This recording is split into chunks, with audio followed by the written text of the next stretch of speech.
Berwisata, berwisata.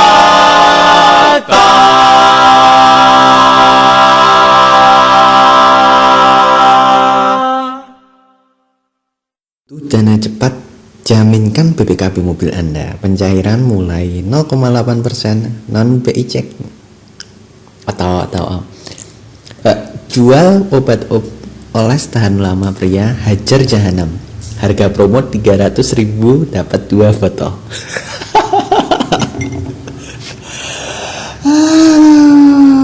Selamat datang di Perspektif Perdana. Ini gue lagi bacain SMS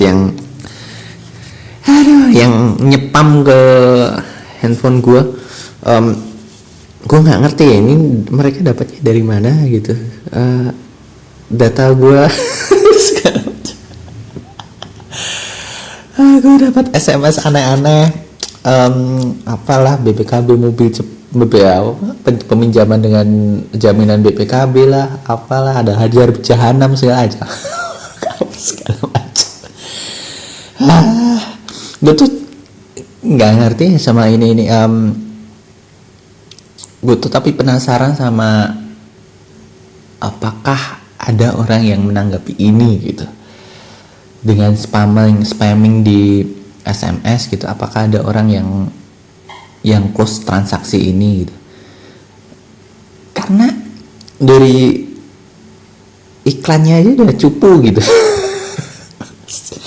Dan itu kan sistemnya broadcast gitu, dia nggak tahu lah, dia mungkin dapat data dari mana, beli data tentang nomor handphone yang masih aktif, lalu dia broadcast gitu kan pakai SMS.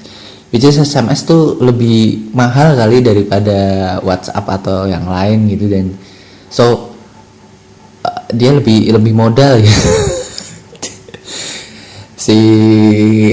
Penjualnya lebih modal, dan ini lebih modal dibandingkan dengan spammer di Instagram. Iya kan, secara logika gitu kan, soalnya SMS bayar gitu, sedangkan untuk data dia paketan gitu, beli satu katakanlah 50.000 lo bisa nyepam banyak gitu. Dan apakah ini masih berapa sih nilai closingnya gitu dibandingkan dengan investasi lah, katakanlah beli pulsa dan lain sebagainya untuk closing seperti ini, untuk broadcast seperti ini. Dan lo kenapa sih ngiklan? ngiklan obat kuat via SMS gitu. What's wrong with you guys? Wah, gue nggak ngerti ya. Kenapa itu gitu? Terus BPKB dan lain sebagainya gitu. Apakah ya, gue tuh penasaran gitu. Memang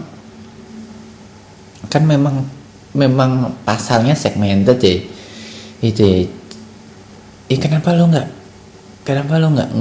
ke pasar segmented? Kenapa harus broadcast SMS gitu?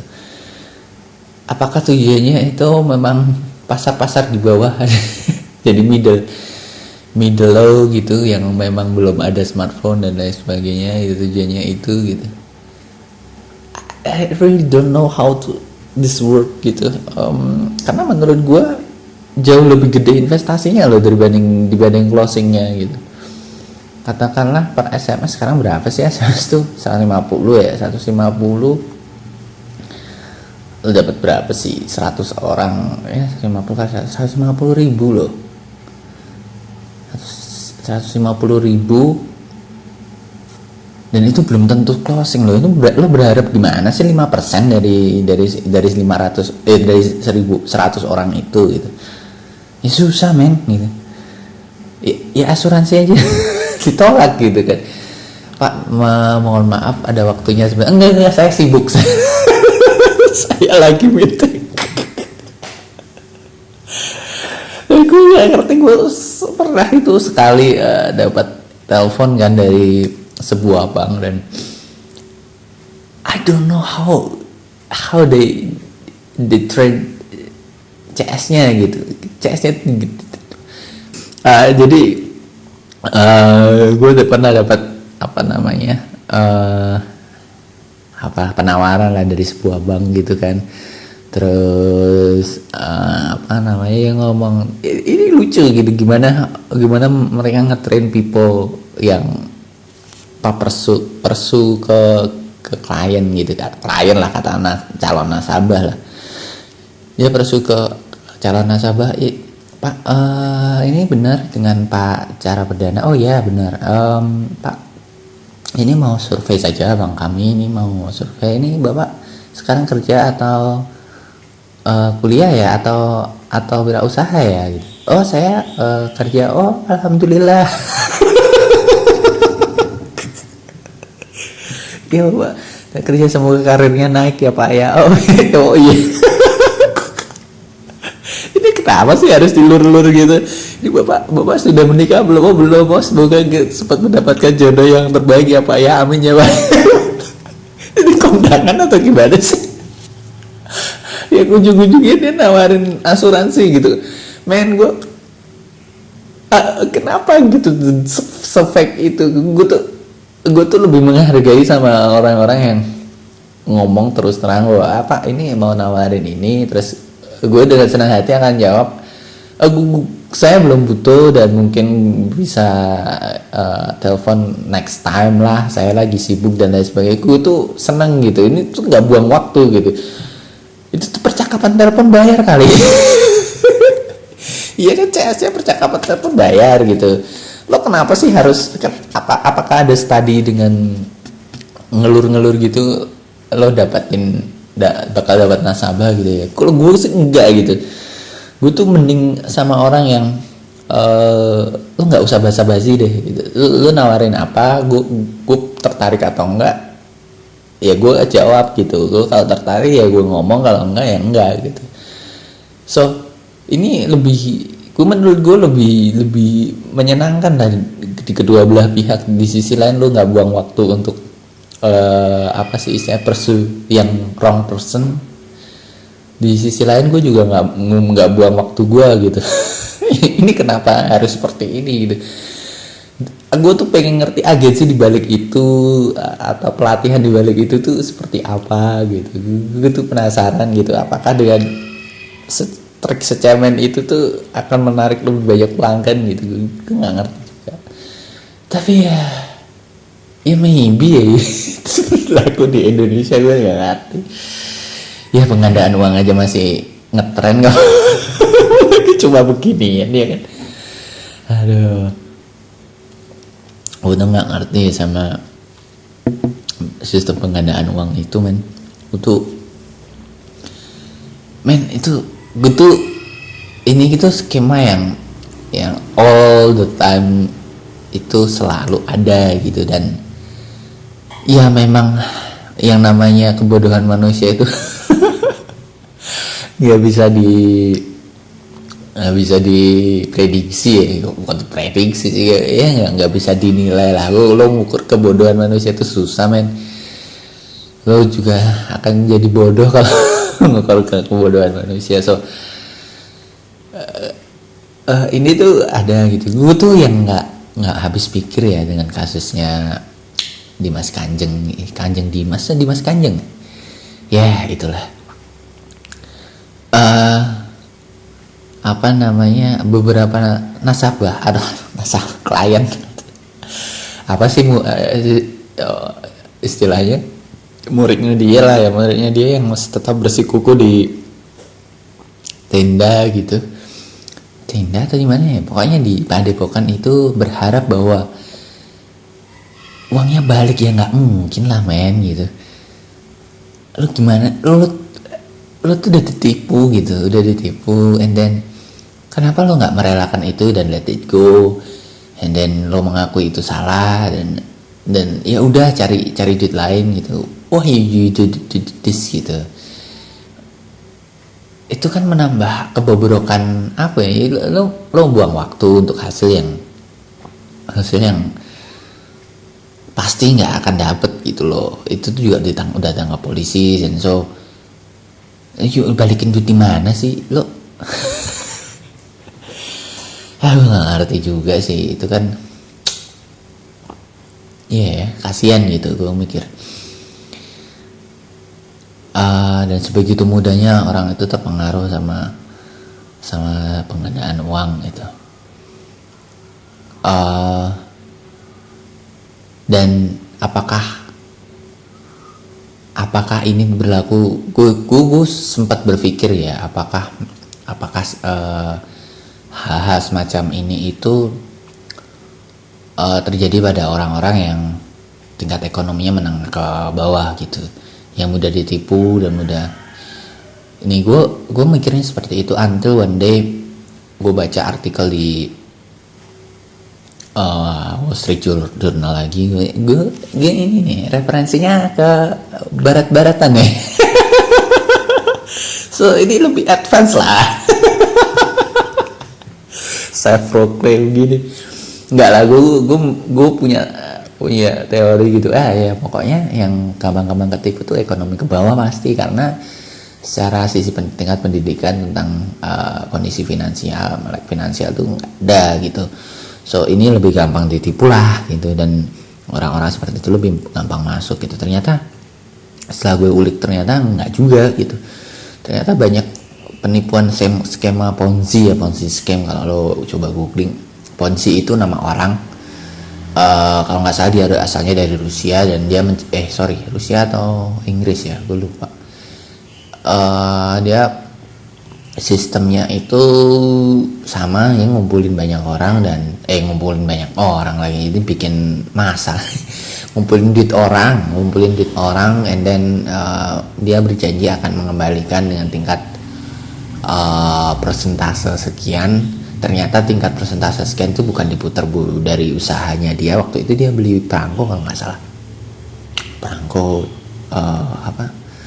perangko antar negara kalau nggak salah bisnisnya waktu itu. Ternyata perangko itu lambat laun turun harganya ya, supply demandnya inilah decrease lah. Terus dan dia karena masih janji dan lain sebagainya, dia dapat duitnya itu dari nasabah baru untuk bayar bunganya, dari bunga ke orang-orang yang nasabah lama gitu terus sampai itu bertahan berapa tahun gitu. Itu namanya Ponzi scheme. So ya itu yang terjadi banyak baik di institusi, pelakunya banyak di institusional, banyak yang di individual gitu. Kalau di sinilah ya klinik ya. Kalau di sini tuh kalau pokoknya asal bawa klinik atau agama dapat lah. Dapatlah duit, apa susahnya sih? Iya kan, jualan agama kalau nggak jualan klinik lah. So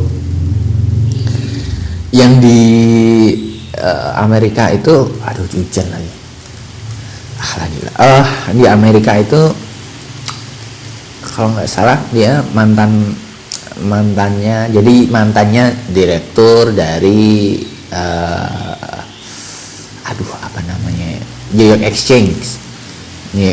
Kalau di sini dirutnya BEI lah, tapi di Amerika sono gitu dia bikin satu hedge fund lagi apa ya? Di sini padadannya apa sih? Ya, institusi yang ngelola dana finansial seseorang. Itulah kayak reksadana di sinilah. Ya bikin itu, and then ternyata itu luar biasa gede gitu hasil imbal hasilnya itu gede, gainnya gede gitu, berapa persen gitu. Itu jalan berapa tahun until kalau nggak salah ada auditor yang ngomong bahwa itu salah loh, itu tuh ada Ponzi scheme di sana, jadi imbal hasilnya nggak segede itu, dan dia nggak seahli itu ngelola dana orang gitu. Ternyata dia manipulasi hasil persentase gainnya gitu. Itu direktur loh. Mantan direktur New York Exchange loh. Robert Madoff atau kalau nggak salah namanya. Ya selalu ada gitu, mau kondisi finansialnya lebih gede, mau mau kondisi finansialnya di bawah middle up atau middle down, selalu ada penawaran investasi yang menjanjikan gitu loh. So ya lo hati-hatilah gitu. Jangan mudah percaya, be skeptical, be kritis. Semuanya itu selalu ada celah untuk nipu lo gitu. Simpelnya gini lah, bank itu bisa ngasih berapa sih? Oke, yang terbesar itu apa namanya, imbal hasil terbesar itu dengan risk tinggi juga ya, itu saham gitu, itu stock market gitu, dengan risk yang tinggi juga loh. So dan stock market itu fluktuatif ya, naik turun gitu. So nggak ada jaminan lo akan dapat katakanlah 30% per tahun atau 30% per bulan even, and then itu akan terus berlanjut 30% terus, nggak bisa kayak gitu. So be clever, be skeptical, be critical about these things, karena ya gue kasihan gitu sama orang-orang yang pengen cepet kaya. Man, nggak ada susah gitu, cepet kaya itu susah. Lo ngapain sih gitu, ikut investasi yang pasti cepat kaya gitu, apa segala macam, batu akik segala macam, man.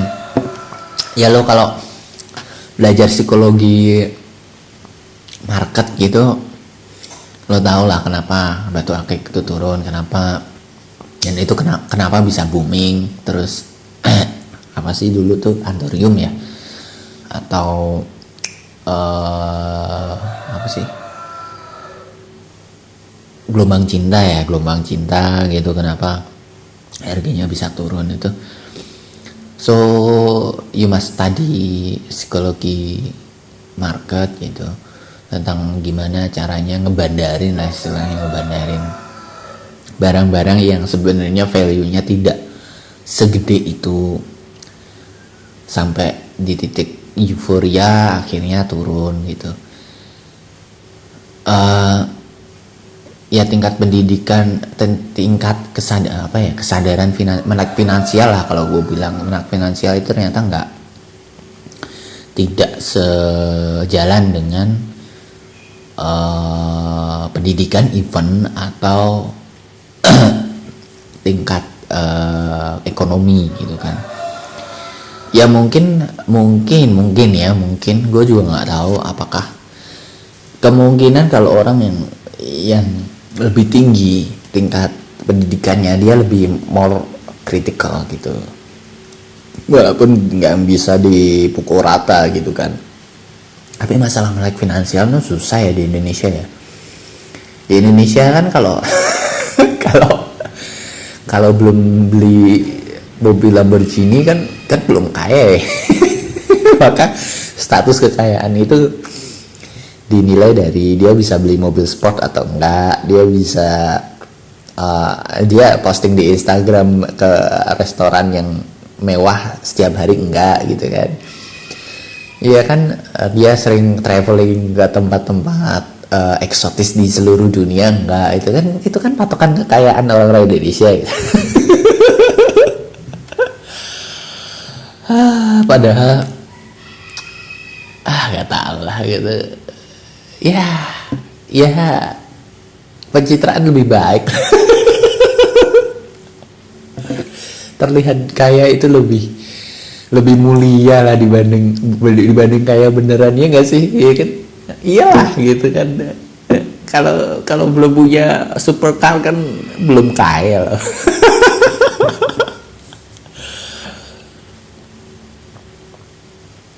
So ya, gue berharap ini nggak berharap juga sih, gue tuh sayang gitu kalau ya gue punya beberapa temen yang akhirnya terjebak di kartu kredit, ya terjebak di after weekend gitu selalu ke Starbucks dan lain sebagainya. Gue nggak masalah gitu dengan dengan lifestyle mereka. Kalau dengan penghasilannya memang apa namanya, menunjang untuk itu, jangan besar pasak daripada tiang. So terus lo menggantungin hidup dengan credit card gitu. Kenapa sih lo pengen, kenapa sih lo pengen cepat kaya? Kenapa sih lo pengen terlihat pengen kaya gitu? Apakah pengakuan orang itu membuat lo apa namanya, membutakan lo dengan kesadaran diri bahwa gue tuh nggak sanggup lo beli kayak gini, dan gue tuh kayak gini tuh ngutang gitu dan lain sebagainya, gini kayak, kenapa sih gitu. Gue tuh nggak ngerti sama lifestyle itu gitu. Kalau memang ya sekali dua kali oke, gitu lo ke fancy dinner apa segala macam, tapi kalau lo nggak mampu ya apa salahnya sih makan di warteg gitu. So gue sendiri gue udah kerja berapa tahun men Pak, ya hampir 4-5 tahun lah. Gue tuh masih loh makan di warteg, dan selalu makan di warteg gitu. Dan gue selalu menyisihkan, karena gue yakin gitu, gue yakin bahwa nggak semua pekerjaan itu safe gitu, nggak semua pekerjaan safe. So gue harus saving money gitu di awal gitu. Dan kalau memang itu di luar budget gue nggak segan loh untuk nolak gitu, ajakan teman yang ayo gimana ke sini, gue nggak ada duit nih gitu. Gue mending seperti itu dibandingkan gue harus menanggung hutang kredit, atau gue harus apalah segala macem gitu. Gue sangat takut sama ini, karena takutnya gue nggak bisa kontrol. So gue nggak punya credit card, dan gue bangga dengan itu, dan gue bangga dengan gue makan seadanya. So dan gue bangga dengan posting Instagram gue yang tidak yang tidak beragam gitu kan. Traveling nggak pernah, makan enak nggak pernah, segala macam. So ya mending hidup. Iya kan, kenapa sih lo pengen terlihat hidup ini tapi nggak nyaman gitu sebenarnya? Gak ngerti. So gue harap lagi, kayaknya gue nyaranin gitu, enggak lah. Gue ya nggak harap sih, apa ya? Lalu jangan terjebak sama budaya konsumerisme apa sih konsumtif, terjebak di konsumtif type gitu ya. Jangan fresh grade berapa sih gajinya di Jakarta. So menurut gue sekarang gitu, gaji Jakarta dan pengeluaran di Jakarta dengan gaji di daerah dan pengeluaran di daerah itu savingnya hampir sama loh gitu.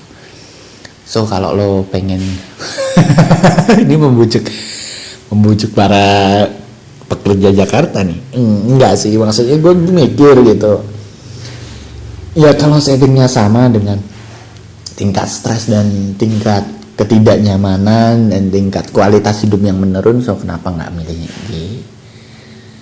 di daerah gitu. Memang tidak prestis gitu, perusahaan itu juga menyayangkan kenapa headquarter itu selalu di Jakarta gitu.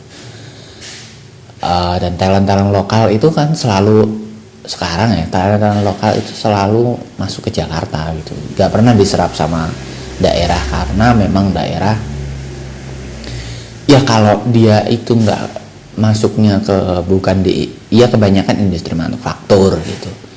Even ya jarang lah, jasa itu jarang gitu. Manufaktur so lebih banyak buruh, lebih banyak menggunakan tenaga padat karya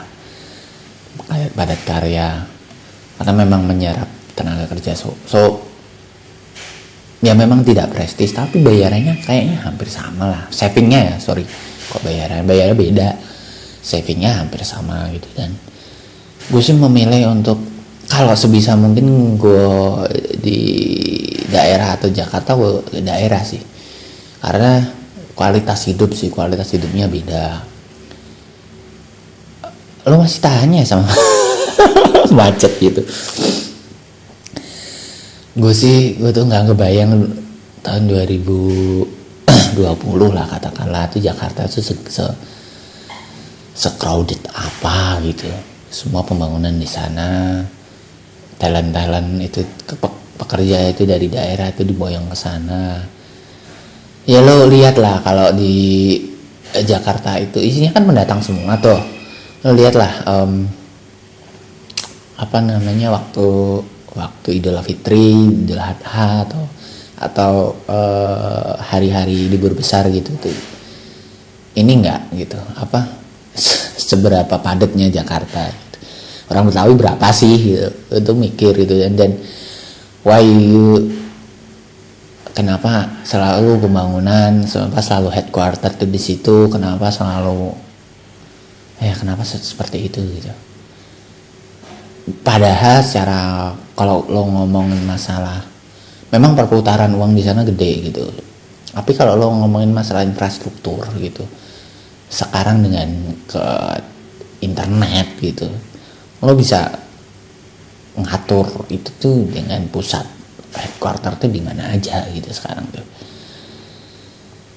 Gue kayaknya mungkin akan bergeser ya arahnya mungkin nggak akan ke Jakarta lagi. Tapi gue nggak ngerti juga, mungkin orang itu lebih senang dengan TWK macet ada sebagainya ini gitu. Gue bicing udah berapa lama ya, udah 26 menit. So balik lagi ke apa sih, melek finansial ya. Gue berharap lagi ya, lo belajar lah finansial gitu, bedain antara aset sama liabilitas gitu. Aset tuh apa, liabilitas tuh apa, apakah mobil itu termasuk sebuah aset atau sebuah liabilitas. Karena itu penting, karena menurut gua fundamental utama dari sebuah peradaban sekarang nih, itu peradaban sekarang loh itu ekonomi gitu. So kalau lo nggak belajar tentang how to make money, how to spend it very wisely, how to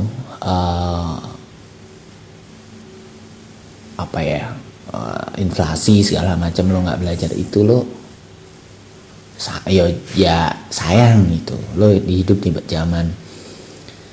zaman compound interest gitu, di zaman inflasi gitu, dimana mata uang tidak berharga setiap tahun. So kalau itu nggak belajar sih ya sayang ya gitu. Tujuannya bukan untuk cepat kaya atau apa, tujuannya to be more critical, to be more skeptical tentang ya gini-gini ini apa sih, penipuan segala macam, investasi, imbal hasil yang terlalu fantastis gitu. Di satu sisi gue sangat bersyukur, gue memang jauh lah background kuliah gue bukan di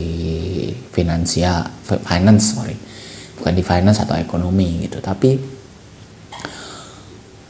kesadaran tentang ini gitu itu tuh tumbuh di waktu SMA gitu, tentang uang gitu, how to make money, how to spend it wisely, how to nabung tuh gimana gitu. Dan gua bisa sekarang sudah cukup tahu lah gimana apa itu aset, apa itu liabilitas, apa sih yang gua harus lakukan kalau gua pengen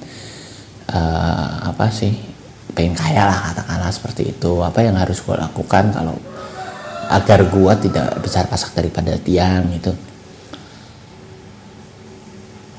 Ya itu penting sih, menurut gue penting banget gitu. Itu nggak akan diajarin di sekolah sih. Ya di sekolah kan lo belajar matematika ya sama fisika dasar, sama kimia yang even lo kalau nggak di teknik kimia juga lo nggak akan belajar pH dan mol itu dan berapa besaran Avogadro gitu lo nggak akan belajar lah, dan lo nggak akan menemui secara matematis tentang diferensial, integral atau limit even gitu. Ini memang tidak praktikal, ya memang ya oke lah gitu, ya, memang kurikulumnya harus seperti itu gitu. Gue mengira seluruh rakyat seluruh apa namanya murid Indonesia, siswa Indonesia di Indonesia itu diarahkan untuk jadi seorang ilmuwan gitu. Diarahkan berapa panjang diameter sebuah apa gitu yang even in real world itu nggak kepake gitu. Tetapi masalah kayak melek finansial, lo jangan beli mobil ya kalau lo ini itu tuh nggak diajarin. So ya ini agak absurd sih menurut gua, tapi gue juga bukan menteri bukan menteri pendidikan, so ya lo harus belajar sendiri sih masalah kayak gini nih. Ini penting tapi nggak akan lo dapetin di bangku sekolah, dan even lo nggak akan dapetin di society Indonesia, karena society Indonesia kalau belum punya supercar belum dianggap kaya. Kalau lo cuma jualan di pinggir jalan gitu, lo nggak akan dihargain, walaupun mungkin itu lebih gede dibandingkan orang-orang yang bekerja kantoran dengan pakai jas itu. So ya ini harus lo temuin lah, sekarang kan internet banyak sih. So itu aja, nggak ada lucu-lucunya juga sih. Tetap subscribe, gue ngomong subscribe mulu ya, komen atau segala macem. Ya gue berharap ada email atau segala macam yang bisa gue bahas untuk topik-topik di minggu selanjutnya. Gue tetap gue menyenangkan lah siaran di sini, ngomong sendiri kayak orang gila, so tapi menyenangkan. Ini lebih raw daripada nulis, so dan bisa ngeluarin ide gue dengan lebih raw. Jadi sebisa mungkin tetap gue lanjutin. Gitu aja guys, so ciao.